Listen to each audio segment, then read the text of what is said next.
Black camera হচ্ছে অনেকদিন পরে একটু শরীরটা ভালো লাগছে, কিন্তু ঘেমে দেখো আমার ঠাকুর ঘরে ভীষণ গরম। তো ফুল দিয়ে পুজো দিয়ে ঠাকুরটা আগে ঠান্ডা করি, তাহলে তো ঠাকুর আমাদেরকে ঠান্ডা করবে। আর আমার না সত্যি এমন লাগছিল, গোপালকে স্নান করাতে গিয়ে মনে হচ্ছিল আমি যদি ফ্রিজের জল দিয়ে স্নান করাতে তুমি ভগবানকে ঠান্ডা করার ক্ষমতা রাখো। আমি ওইটা বলিনি, মানে আমার অন্তরাত্মায় বলে যে ভগবানকে আমি নিজের বাবা মার মতন করে দেখি। তো আচ্ছা আচ্ছা, তো আমার বাবা মাকে আমি ঠান্ডা করতে চাই আর কি, মানে এত গরম পাই রুমটাতে, কিভাবে থাকে জানি। ঠাকুরের গরম নেই, ঠান্ডা নেই, না কথাটা হলো তুমি যদি অন্য কাউকে, হ্যাঁ তো তুমি যদি অন্য কাউকে ঠান্ডা করার ক্ষমতা রাখো তাহলে নিজেকেও রাখতে পারো। না এটা তো অবশ্যই পারি না, পারো নিশ্চয়ই পারো। মানুষ না, মানুষে পারি। যাই হোক, এই নাইটিটা নতুন তোমাদের দাদাভাই কালকে হঠাৎ করে এনে দিয়েছে আমাকে। দাদাভাই অনেকদিন ধরে নাইটিটা এনে দেন, এটা আমারই দোষ, আমার পছন্দ হয় না, এর জন্য এনে দেয় না। চলো ভিডিওটা আজকে এখান থেকেই শুরু হয়ে গেল। সময়ের সাথে তোমাদের সকলকে অনেক অনেক ওয়েলকাম। চলো পুজোটা দিয়ে নিই। এরকম খাবার খেয়েছো কোনোদিনও? ওটসের সাথে কিছুটা মুড়ি নিয়েছি, তাহলে একটু আমার মানে মুখে ভালো লাগে।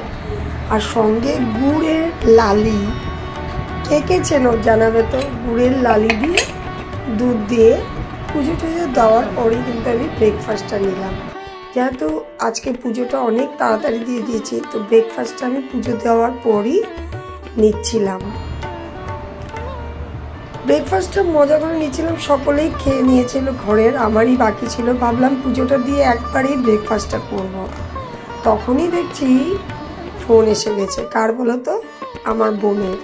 প্রত্যেক দিনেই একটা টাইমে ও ফোন করে, হয় সকালবেলা করবে 10টার দিকে, না হলে তোমার সন্ধ্যার 8টার পরে করবে, এরকম ওর একটা মানে হিসেব আছে।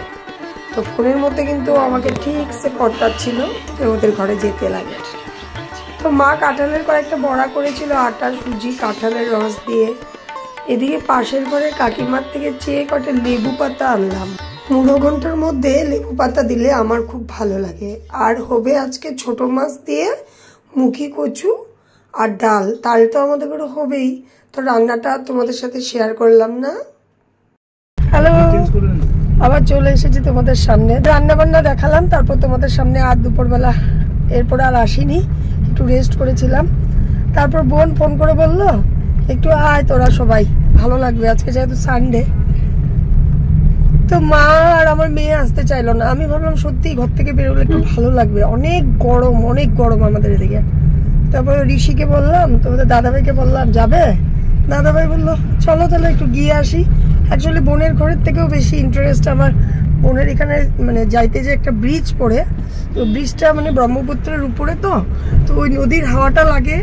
আমি ভাবলাম বোনের ঘরে একটু যাই আর ওই ব্রিজটার পাড়ে গিয়ে একটু দাঁড়াবো, মনটা ভালো লাগবে, তাই আর কি। একটু এত গরম পড়েছে, আর দেখো আমি গাড়িতে যেহেতু এসি আছে, আমি ভাবতেই পারছি না বাইরের গরমটা, এত ভালো লাগছে। গাড়ির থেকে বের হলে আবার সেই গরম। আর কিছু বলার নেই, চলো বোনের ঘরে যাই। কেন ডেকেছে দেখি গিয়ে। ও তো আমাকে মানে একটা না একটা বাহানা পেলেই হলো, ওর একটা বাহানার দরকার শুধু হয়, বাহানা একটা হলেই এসে পড় না এটা হবে।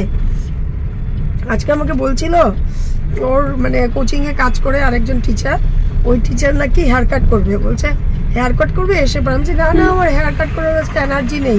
তখন বলছে কি না না ওটা তো আমি এমনিই বলছি, তুই এমনি আয়, একটা কাজ আছে।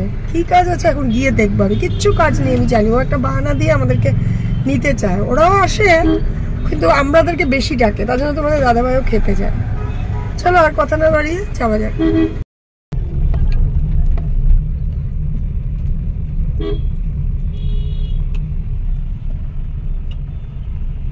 দেখো বোনের ঘর যেতে না যেতে স্মাইলির অবস্থা। যেহেতু আজকে আমার মেয়ে যায়নি, আমার মেয়েকে আর আমার মাকে ও খুব পছন্দ করে। ও কিছুতেই বিশ্বাস করতে পারছিল না যে আমার মেয়ে আসেনি। ও শুধু খুঁজে যাচ্ছিল আর ডেকে যাচ্ছিল। কি বলবো, তোমরা নিজেরাই দেখো।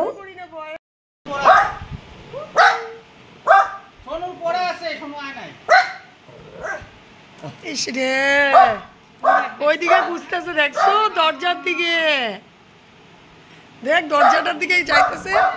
আজকে আসে নাই দিদি ভাই, আসে নাই।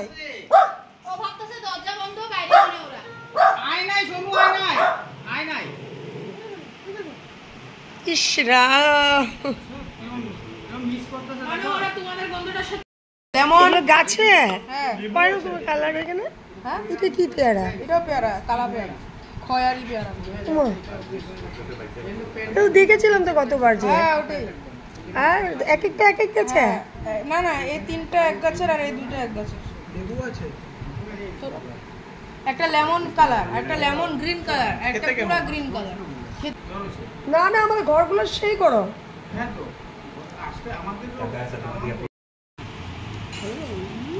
এটাই ছিল কাহিনীটা।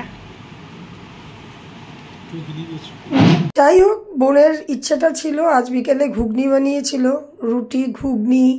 জিজ্ঞাসা করেছিল লুচি খাবো না রুটি খাবো, তো আমরাই ভাবলাম একটু রুটি খাই, লুচি খেলে আবার ওই তেল টেল খাওয়া হয়। তো রুটি ঘুগনি ডিমের পোচ এগুলো করে একদম সাজিয়ে দিল। আমি বুঝি না ও কেন আমাদেরকে ডাকে, কি ভালো লাগে ওর। যাই হোক, রান্নাঘরটা দেখো কত সুন্দর করে সাজিয়ে রেখেছিল, তাই তোমাদের সাথে একটু শেয়ার করলাম। সুন্দর রান্নাঘর তাই সাজাতে পারে, আর আমার রান্নাঘর সাজানোর মতো কিছুই থাকে না। তো ফিরে আসছিলাম, তোমাদের সাথে আর একটাও কথা বলা হয়নি। আজকে গিয়ে একটু অন্যরকম গল্প করতে করতে ঘরের দিকে ফিরে আসছিলাম। তো আসার পথে রাস্তাটা তোমাদেরকে একটু দেখাচ্ছিলাম, কি ভালো লাগছিল। তখন রাত বাজে 10:30, সুন্দর একটা হাওয়া। তো যাই হোক, আজকের ভিডিওটা এখানেই রাখছি। সবাই খুব খুব ভালো থেকো। আকাশে একটা সুন্দর চাঁদটা দেখতে দেখতে বিদায় নিলাম। চলো, সবাই খুব ভালো থেকো।